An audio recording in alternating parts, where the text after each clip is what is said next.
Oh jamaah. Alhamdulillah. Alhamdulillahirrabbilalamin. Kembali lagi di Islami Twinda, jamaah Islami Twinda yang dirahmati Allah. Masih membahas tentang tema yang luar biasa. Masih ngeluh soal rezeki. Na'udzubillah summa na'udzubillah. Nah sekarang kita lanjut lagi nih ya. Kalau kita udah berkeluarga nih pasti juga udah tahu nih. Gak boleh melupakan yang namanya orang tua. Biar bagaimanapun orang tua ini adalah orang yang paling berjasa dalam hidup kita. Melahirkan kita, mendidik kita, Masya Allah memberikan rezekinya kepada kita. Nah nanti kalau udah jadi orang yang sukses ya kita juga harus membantu orang tua. Dengan gaji kita sisihkan. Tapi banyak istrinya yang ngeluh. Itu kurang gimana sih katanya, kok mau kamu ngasih gajinya cuma segini? Jadi aku kasih orang tua aku sana gitu. Jangan gitu dong, kita juga punya kebutuhan. Nah pertanyaannya Ustadz Syam. Apakah boleh mengeluh rezeki berkurang ya karena membantu atau memberikan kepada orang tua? Mohon izin penjelasannya. Ini hal-hal yang bisa menghambat rezeki nih. Nauzubillah min zalik. Bismillahirrahmanirrahim. Tabi guruku, Habib Usman, Ustaz Maulana, Mas Fadli, serta guru-guru kami yang dimuliakan Allah Subhanahu wa taala. Jamaah Islam itu indah yang terlahir tidak seperti Nabi Isa yang tanpa ayah. Jamaah Islam itu indah yang terlahir tidak seperti Nabi Adam alaihissalam tidak pakai orang tua. Kita semua terlahir pasti dari orang tua. Entah orang tuanya beriman atau tidak beriman. Entah orang tuanya saleh atau tidak saleh. Islam mengajarkan seluruh umatnya agar berbakti terhadap kedua orang tuanya. Dan salah satu bentuk berbaktinya anak terhadap orang tua, bahkan wajib hukumnya seorang anak membantu orang tuanya. Atau bukan membantu, menafkahi orang tuanya yang tidak mampu selama anak tersebut juga mempunyai yakni kecukupan atau kelebihan daripada penghasilannya. Maka bukan hukumnya bersedekah terhadap orang tua. Memang kewajiban seorang anak menafkahi orang tuanya jikalau orang tuanya dalam keadaan tidak mampu dan anaknya dalam keadaan mampu. Maka subhanallah ketika ada seorang pasangan yang mengeluhkan suaminya karena suaminya senantiasa membantu orang tuanya, mestinya harusnya muhasabah diri bahwa orang tua kita juga ada dan suami kita juga terlahir daripada orang tuanya. Orang tuanya lah yang menyekolahkannya, orang tuanya lah yang melahirkannya, orang tuanya lah yang membesarkannya sehingga ia bisa sekolah dan bekerja. Setelah ia bekerja, gajinya yang makan adalah istrinya. Memang subhanallah seorang suami wajib menafkahi sang istri, namun seorang istri tidak boleh menghalangi suaminya memberikan kepada orang tuanya karena ini adalah bentuk daripada kedurhakaan daripada seorang anak.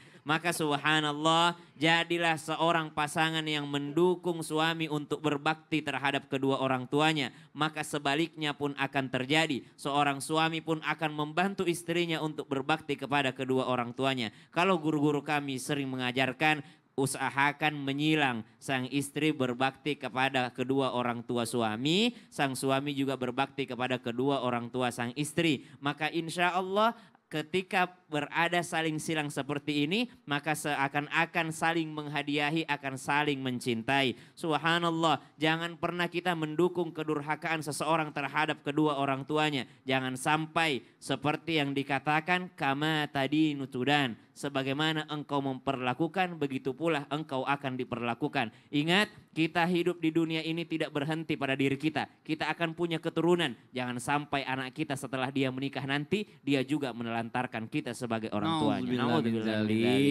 Sekalian ini ya, ngasih tahu semua maksudnya. Enggak, masalahnya Jihan nonton. Subhanallah. Itu Jihan tuh sampai orang tuaku malu kalau sama Jihan karena ngasih terus. Masya Allah tuh. Nanti kalau bisa punya istri gitu lagi ya, model-modelan Jihan. Ya makasih banyak Masya Allah Ustaz Syam atas penjelasannya. Nah ini Ustaz Maulana nih, izin kita lanjutin tadi sebelum iklan. Rumput tetangga bibi saya hijau. Bukan. Itu masalah rumput mah udah lewat ya kan. Nah, sekarang kita ngomongin masalah gaji. Oh banyak orang nih yang punya gaji tapi ngerasa nggak cukup karena kebutuhan itu lebih besar. Nah, dan akhirnya dia mengeluh terus, aduh gaji sedikit nggak pernah cukup, tiap bulan ngutang terus. Nah ini apakah dengan orang yang suka mengeluh ini ya dan tetap bekerja dengan gajinya yang sedikit ini bikin gajinya itu jadi makin nggak berkah atau bagaimana penjelasannya? Mohon izin penjelasannya. Bismillahirrahmanirrahim. Allahumma salli ala sayyidina Muhammad wa ala ali sayyidina Muhammad. Izin Habib dan Ustaz.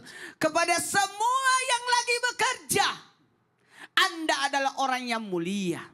Kepada semua yang sedang bekerja, maka syukurilah pekerjaan yang kita kerjakan. Bekerjalah dengan keras dan bekerjalah dengan cerdas. Bekerjalah dengan menikmati pekerjaan. Bekerjalah dengan sesuai keahlian. Bekerjalah dengan sesuai kemampuan. Bekerjalah dengan penuh ibadah. Jadikan kerjaan yang kita kerjakan adalah ibadah. Kalau saya lihat para pekerja pegawai Trans TV itu luar biasa loh. Saya lihat itu kekeluarganya luar biasa, saling canda. Saya senang lihatnya. Pagi-pagi, subuh-subuh lihat, oh senang banget. Masya Allah, tabarakallah.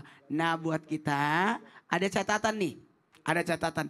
Orang yang mengeluh akan gaji yang sedikit, maka tidak akan jadi berkah. Karena kenapa? Orang yang tidak mensyukuri yang sedikit, apalagi yang besar. Mohon maaf, mohon maaf, mohon maaf, mohon maaf. Jangan pernah meludah di sumur yang engkau minum. Jangan pernah engkau meludah di sumur yang kau minum. Dia ceritakan keburukan perusahaannya, dia ceritakan kejelekan atasannya. Hei, kau makan di mana? Kau cari nafkah di mana? Maka ketika ada orang mengeluh dengan gajinya yang sedikit, bukan hanya hilang keberkahannya, maka hilang rasa syukur. Lain sakartum la azidannakum wa la in kafartum inna azabi lasadid. Ini nih bahaya kalau ada orang yang mengeluh dengan gajinya. Mohon maaf, kita butuh berkahnya di sini. Memang harta itu dikasih dari perusahaan, di tempat kita kerja, tapi rezeki datangnya dari Allah. Datangnya dari Allah. Biar sedikit yang penting berkah itu. Amin. Wah, luar biasa. Tunggu dulu ya. Ada orang bekerja hanya menggugurkan kewajiban. Tapi ada orang bekerja, kenapa? Dia bekerja dengan cara apa? Dia menikmati pekerjaannya. Maka akan nikmat itu. Maka keberkahan itu ketika bertambahnya kebaikan. Alhamdulillah di tempat kita alhamdulillah saling mendukung. Ada doa, ada kebaikan. Kita bahagia, rutinitas ada. Makanya kita lihat. Sudah dibahas kemarin oleh Habib Muhammad Syahab. Masya Allah tabarakallah. Ukuran miskin seseorang itu kalau dibawa dari 100% kebutuhannya. Maka miskin. Kalau dibawa 50% maka itu fakir. Jadi tenang aja. Kita ini walaupun sedikit tapi alhamdulillah tenang hidup, bahagia. Dan ingat tidak akan dia lihat nikmat yang ada ketika orang tidak bersyukur atau mengeluh akan gajinya. Makanya jangan pernah bicara uang di sini. Jangan pernah bicara uang. Tapi bicara kebaikan. Sudah berapa kebaikan yang kita lakukan? Berapa manfaat hairun nas ampahulin nas? Makanya kalau mau buat kegiatan, alhamdulillah rabbil alamin. Kenapa ada masalah? Enggak. Saya menikmati pekerjaan soalnya. Oh bagus ya. Karena kalau kita menikmati pekerjaan enak. Iya datang ke sini subuh-subuh. Jam 3, jam 2 enak kan. Jam 3 pagi udah bangun. Jam ya kan? 2 dong. Ya kan kalau saya jam 3. Itu kan rumahnya lebih dekat. Nggak bisa ngeles aja ya kan. Tapi ini Masya Allah benar ya. Kalau misalnya memikirin pekerjaan kita aja nih orang udah pusing duluan. Aduh jam segini harus berangkat, harus bangun dan segala macam. Tapi kita menikmati Masya Allah. Alhamdulillah. Terima kasih banyak Ustadz Maulana. Atas penjelasannya membuat saya semakin semangat. Nah sekarang kita lanjut lagi nih jamaah. Nah sekarang kita perlu tahu banyak hal mungkin yang kita lakukan sehari-hari ini ternyata hal-hal inilah yang membuat rezeki kita itu jadi seret. Atau mungkin yang menjauhkan rezekinya dari kita. Nah hal-hal seperti apakah yang gak boleh kita lakukan atau jadi kebiasaan sehari-hari. Kita minta penjelasan sama guru kita Habib Usman nih. Tafadhol Habib penjelasannya. Ustadz Maulana, silakan Ustadz Syam. Bismillahirrahmanirrahim. Allahumma salli ala Sayyidina Muhammad wa ala ali Sayyidina Muhammad. Allah subhanahu wa ta'ala berfirman di dalam Al-Quran. Wa'mur ahlaka bisalah wastabir alaiha. La nas'aluka rizqan. Nahnu narzuku. wal aqibatu littaqwa. Bahwasanya jelas siapa orang yang Allah Subhanahu wa taala perintahkan kepada mereka, kepada keluarganya untuk mendirikan salat. Kita nego anfusakum wa alaikum nara. Kita suruh suami kita, istri kita, anak-anak kita salat, ibadah kepada Allah, mendekatkan diri kepada Allah. Bahwasanya inilah adalah yang terbaik. Kalau dia tidak salat, dia tidak ibadah, dia tidak mendekatkan diri kepada Allah, kata Allah apa? Kami yang memberikan rezeki. Kamilah yang kasih, kata Allah. Kami yang memberikan kamu daripada kehidupan kamu, ketenangan kamu, kebahagiaan kamu. 1.000, 2.000, 100.000, 1 juta, 100 juta, 500 juta. Itu dariku, kata Allah. 1 miliar, 10 miliar, 100 miliar. Dariku, kata Allah. Bukan kamu kaya. Kamu gak punya kekuatan. Aku yang kasih, kata Allah. Aku yang kasih. Karena apa? Allah maha kaya. Hamba itu diberikan sama Allah dengan kehendaknya Allah. Kalau Allah kasih, dikasih. Kalau nggak dikasih, nggak dikasih. Yang punya miliaran itu semua dari Allah. Yang punya duit banyak sekarang itu dari Allah. Besok kalau Allah bilang miskin, kamu miskin. Kalau bilang besok kamu hina, hina. Allah yang kasih rezekinya. Dan akibat yang baik itu adalah bagi orang-orang yang bertakwa. Maknanya di sini adalah, kalau kita meninggalkan sholat, wajar orang tersebut tidak diberikan rezeki kepada Allah. Allah nggak akan kasih rezeki kepada dia. Kalau kita bermaksiat kepada Allah, wajar orang itu tidak diberikan rezeki. Sehari-hari kita nih, sholat ditinggalin, ibadah gak benar. Dia malas mengerjakan satu kebaikan. Dia ahli maksiat, Allah gak kasih rezekinya. Biarin deh, gak usah dikasih rezeki, biar dia gak maksiat dulu besok. Sebagaimana tadi di awal dijelaskan bahwasanya, siapa orang yang disayang sama Allah, maka akan dijaga sama Allah. Bahkan sampai rezekinya dikurangin sama Allah. Gara-gara apa? Gara-gara dia maksiat, takut duitnya itu dipakai buat disensor kan. Buat zina, buat judi, buat khamar, buat melakukan perbuatan yang Allah tidak ridhoi. Karena apa? Karena hamba tersebut berarti disayang sama Allah. Oh, ternyata uang saya biasanya 1 bulan dapat sekian, kok nggak dapat sekian? Kenapa ya? Oh, ternyata dia ahli maksiat. Oh, ternyata karena maksiat saya nih, karena dosa saya nih, Allah nggak kasih saya rezeki nih. Karena ini saya nih, karena perbuatan ini. Inilah yang menyebabkan diri kita, jiwa kita harus tersentuh hatinya ingat kepada Allah Subhanahu wa taala dan meminta ampunan kepada Allah. Siapa orang yang beristighfar, ya Allah, ampunilah dosa saya ya Allah. Ternyata Allah menyentuh saya dengan cara yang seperti ini. Allah mengingatkan saya dengan cara yang seperti ini. Mengingat daripada alarm tersebut untuk diri kita adalah yang terbaik yang Allah taala berikan kepada kita. Bahasa gampangnya seperti ini. Seseorang yang ketika Allah Subhanahu wa taala tidak kasih rezekinya, berarti Allah sayang sama dia. Loh kok bisa? Karena apa? Takut ketika uang yang digunakan itu untuk bermaksiat atau berbuat dosa. Oh, jadi namanya apa tuh? Nah, harus bersyukur kepada Allah Subhanahu wa taala atas nikmat yang Allah taala berikan. Jangan kita menjadi istidraj, betul. Istidraj. Dikasih duit banyak, macam-macamnya hebat ini itu dan lain sebagainya, tapi dia ahli maksiat, dia ahli dosa. Kalau orang udah seperti itu, dia sholat kagak, ibadah kagak, ya kan? Udah khatamallahu ala qulubihim wa ala sam'ihim, Allah udah tutup semuanya, maka dikasih duit sebanyak-banyaknya sama Allah, rezeki sebanyak-banyaknya diambil, gak jadi masalah buat dunia. Tapi akhirat gak akan dapat bagimu, celaka kamu, binasa kamu, hancur kamu. Karena apa? Allah kunci hatinya, jiwanya, pikirannya, pandangannya untuk tidak ingat kepada Allah Subhanahu wa taala. Sibuk dengan rezeki, tidak pergi berjamaah di masjid. Betul. Jadi gara-gara Sibuk kemaksiatan. dengan rezeki, sibuk dengan kerjaan, tidak pergi bermajelis. Betul. Gak pernah Apalagi, nonton Sat? Lagi. Terus lagi, Sat. Udah cukup. Ya, mungkin mau lanjut lagi nih. Sekarang mau bacain pertanyaan dari Jamaah Islami Tinda. Oke, terima kasih banyak Abi untuk penjelasannya. Waktu kita kembali membacakan pertanyaan yang masuk nih di sosial media Islami Tinda. Langsung aja kita kembali ke segmen Tanya Dong Ustadz. Kami semua tanya dong Ustadz. Dari Instagram Mama Allah, Assalamualaikum Ustadz. Masya Allah izin bertanya, keluarga saya bisa dikatakan keluarga pas-pasan. Namun anak saya selalu minta uang untuk belanja dan tidak sedikit. Jika saya tidak memenuhi keinginan anak saya, maka anak saya dia ngambek dan kabur dari rumah. Akhirnya rezeki saya yang pas-pasan tambah sedikit. Apakah boleh saya mengeluh dan berdoa kepada Allah agar rezeki saya ditambah? Karena anaknya dia, ya ini mau izin penjelasan Ustadz Syam nih. Ini anaknya juga gak tahu diri juga ini. Gak tahu umur berapa nih anaknya. Guruku Habib Ustadz Maulana, Mas Fadli serta guru-guru kami yang dimuliakan Allah Subhanahu wa taala. Bolehkah seseorang berdoa meminta tambahan rezeki? Ya wajib gitu. Nabi SAW tiap hari berdoa, Allahumma inni as'aluka ilman nafi'a wa rizqan tayyiba wa amalan mutaqabbala. Nabi sendiri berdoa. Termasuk daripada wirid ataupun zikir pagi, doa tadi. Allahumma inni as'aluka ilman nafi'a. Ya Allah berikan kepadaku ilmu yang bermanfaat. Jadi yang pertama diminta adalah ilmu. Kenapa? Dengan ilmu orang tidak terlalu setengah mati cari duit. Dengan ilmu orang tidak terlalu setengah mati mencari rezekinya dari Allah Subhanahu wa taala. Dengan ilmu pengetahuan diangkat derajatnya oleh Allah Subhanahu wa taala. Yarfa'illahu alladhina amanu minkum walladhina utul ilma darajat. Mohon maaf tanpa menggurui ataupun menjelekkan atau merendahkan suatu pekerjaan. Biasanya orang yang kerja bangunan subhanallah yang duduk di mejanya sambil gambar-gambar lebih banyak bayarannya dibandingkan yang bekerja keras di lapangan. Subhanallah. Dengan ilmu Allah mengangkat seseorang derajatnya.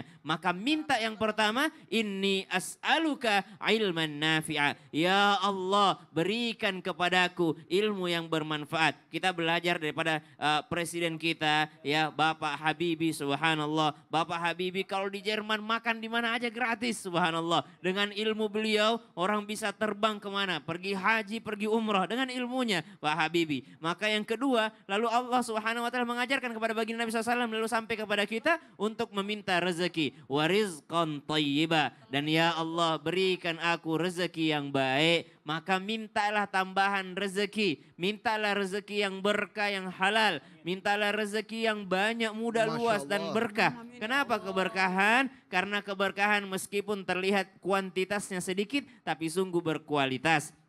Anak-anak subhanallah tanpa bermaksud menggurui ataupun mengajari, bagi yang punya anak, anak itu sebenarnya butuhnya lebih kepada perhatian daripada orang tuanya. Banyak kok anak-anak cuma dibikinin mainan-mainan daripada kaleng-kaleng, banyak anak-anak yang dibikinin daripada botol-botol, bekas botol minuman, itu mereka dengan senang. Kenapa? Karena ada kedekatan daripada ayahanda dengan anaknya, ibu dengan anak-anaknya. Tidak semua anak senang dengan permainan online, banyak anak-anak yang senang dengan kedekatannya dengan orang tuanya. Maka mintalah rezeki yang baik, dan termasuk di antara rezeki yang baik itu tidak selalu uang. Termasuk rezeki yang baik itu adalah anak yang soleh yang tidak menyusahkan orang tuanya. Jadi minta sama Allah wa rizqan thayyiba. Yang ketiga jangan lupa minta wa amalan mutaqabbala, dan ya Allah amalku yang engkau terima. Jadi kalau misalnya beri uang jajan terhadap anak, mudah-mudahan Allah anggap itu sebagai amal baik.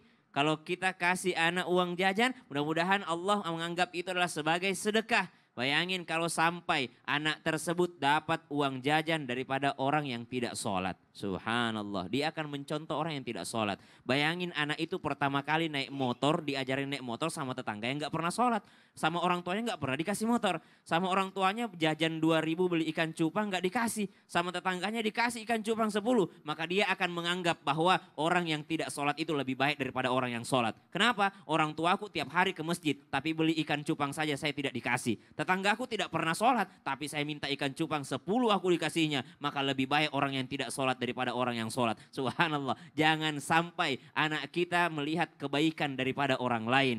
Contoh daripada kebaikan tersebut mestinya daripada orang tuanya sendiri. Dan senantiasalah menganggap ketika memberikan nafkah terhadap anak adalah sebuah sedekah. Yang sedekah tersebut bukan hanya sedekah sunnah tapi sedekah wajib. Karena nafkah daripada orang tua terhadap anaknya adalah kewajiban daripada Allah Subhanahu wa taala untuk para orang tua. Kalau mungkin ditanyakan doanya apa, ada di dalam surah Ali Imran ayat 200 yang diajarkan oleh guru-guru kami, bahwasanya agar anak menjadi anak yang sabar, yang mengerti keadaan orang tuanya. Tapi bunda, ini doa ini bisa dibacakan untuk seluruh anggota keluarga. Ya ayyuhalladzina amanu sabiru wasabiru warabitu wattaqullaha la'allakum tuflihun. Wahai anakku, jadilah anak yang sabar. Sabar melihat keadaan orang tuamu yang seperti ini, yang engkau tidak terlahir kaya, maka jadilah anak yang soleh. Wallahu ta'ala. Masya Allah. Iya, Ustaz Iya. Sam sekarang kan udah punya anak barakah namanya. Makanya Iya. dia bikin anaknya dari kaleng mainannya. Kenapa bikin dari kaleng? Kenapa? Kenapa? Kenapa?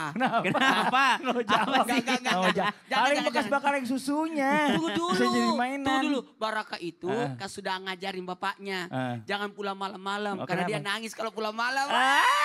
Itu mamanya yang suruh. Ya udah di rumah jangan kemana-mana ya. Tetap di Islami Tinda. Jamaah. Oh jamaah. Alhamdulillah. Alhamdulillah. Barakah itu anaknya tidak yang suruh. Politiknya. Barakah itu tidak suka.